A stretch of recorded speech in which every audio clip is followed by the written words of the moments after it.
The Lord be with you. And with your spirit. A reading from the Holy Gospel according to Matthew. Glory to you, O Lord.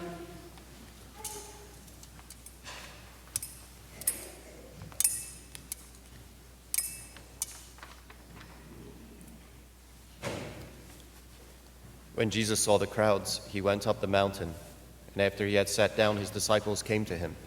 He began to teach them, saying, "Blessed are the poor in spirit, for theirs is the kingdom of heaven. Blessed are they who mourn, for they will be comforted. Blessed are the meek, for they will inherit the land. Blessed are they who hunger and thirst for righteousness, for they will be satisfied. Blessed are the merciful, for they will be shown mercy.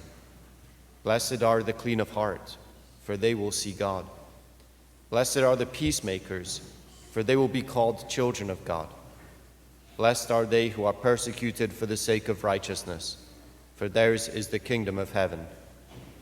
Blessed are you when they insult you and persecute you, and utter every kind of evil against you falsely because of me. Rejoice and be glad, for your reward will be great in heaven." The Gospel of the Lord. Praise to you, Lord Jesus Christ.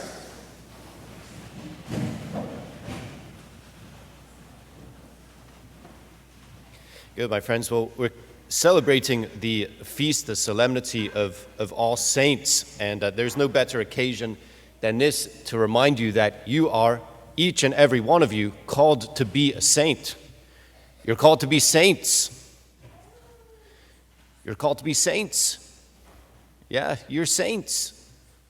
And what are saints? Saints are those who, as we see here in the gospel, who follow Jesus' agenda.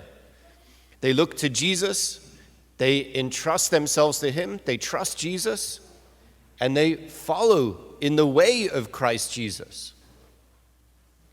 Right? In Jesus, we have the power to go God's way. We have the power to bring his love to life, no matter what the opposition is.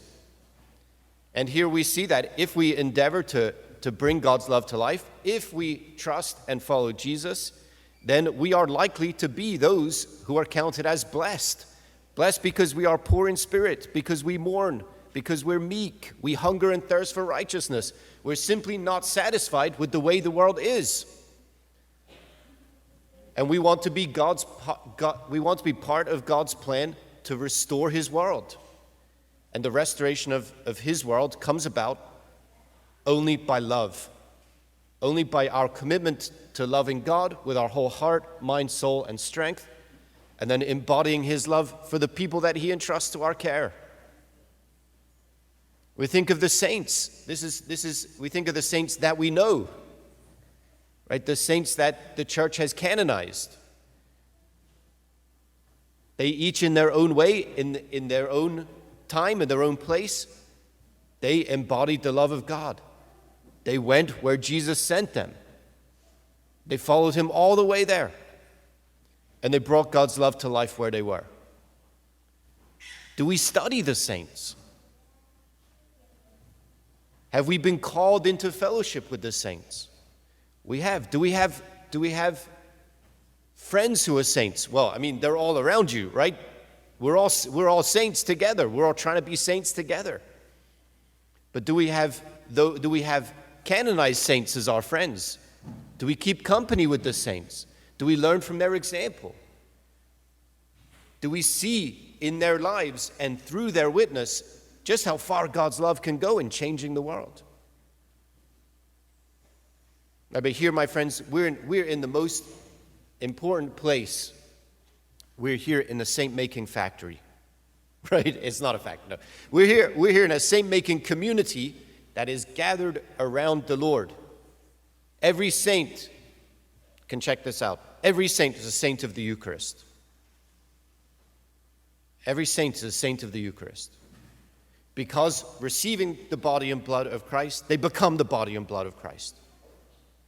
And that's what we're called to do. As we come before the Lord today in praise and worship, we sign ourselves over to him. We keep our eyes firmly fixed on Jesus.